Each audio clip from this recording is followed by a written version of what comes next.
Chapter 23.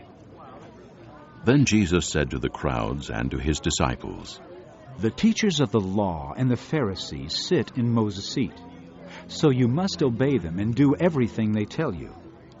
But do not do what they do, for they do not practice what they preach. They tie up heavy loads and put them on men's shoulders, but they themselves are not willing to lift a finger to move them. Everything they do is done for men to see. They make their phylacteries wide and the tassels on their garments long. They love the place of honor at banquets and the most important seats in the synagogues. They love to be greeted in the marketplaces and to have men call them Rabbi. But you are not to be called Rabbi, for you have only one master, and you are all brothers. And do not call anyone on earth Father, for you have one Father, and he is in heaven. Nor are you to be called Teacher, for you have one Teacher, the Christ. The greatest among you will be your servant.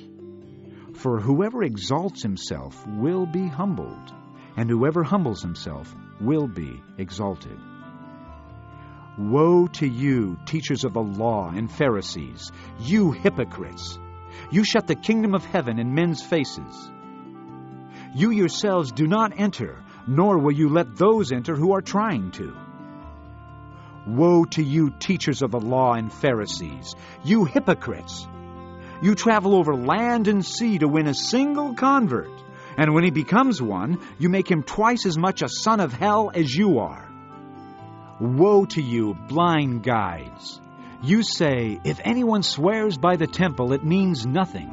But if anyone swears by the gold of the temple, he is bound by his oath.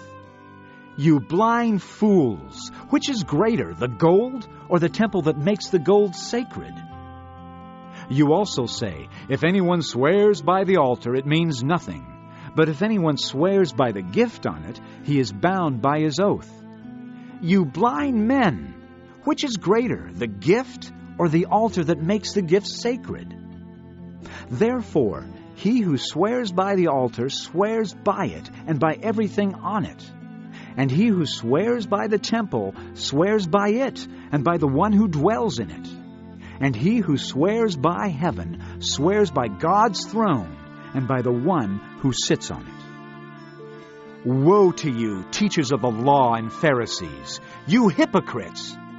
You give a tenth of your spices, mint, dill, and cumin, but you have neglected the more important matters of the law, justice, mercy, and faithfulness. You should have practiced the latter without neglecting the former. You blind guides, you strain out a gnat, but swallow a camel. Woe to you, teachers of the law and Pharisees, you hypocrites! You clean the outside of the cup and dish, but inside they are full of greed and self-indulgence. Blind Pharisee, first clean the inside of the cup and dish, and then the outside also will be clean. Woe to you, teachers of the law and Pharisees, you hypocrites! You are like whitewashed tombs, which look beautiful on the outside, but on the inside are full of dead men's bones and everything unclean. In the same way, on the outside, you appear to people as righteous, but on the inside, you are full of hypocrisy and wickedness. Woe to you, teachers of the law and Pharisees, you hypocrites! You build tombs for the prophets and decorate the graves of the righteous, and you say, if we had lived in the days of our forefathers, we would not have taken part with them in shedding the blood of the prophets.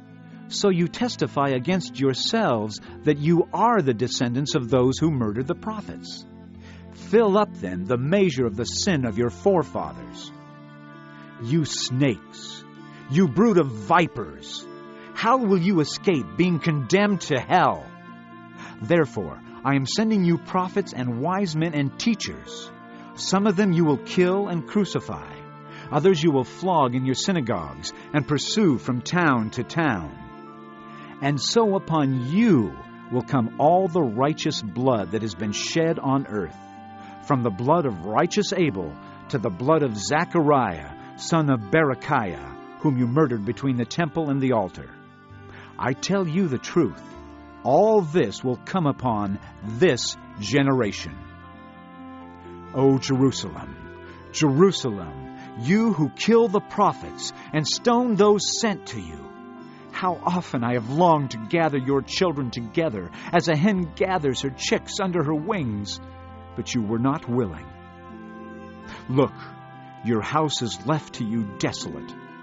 For I tell you, you will not see me again until you say, Blessed is he who comes in the name of the Lord.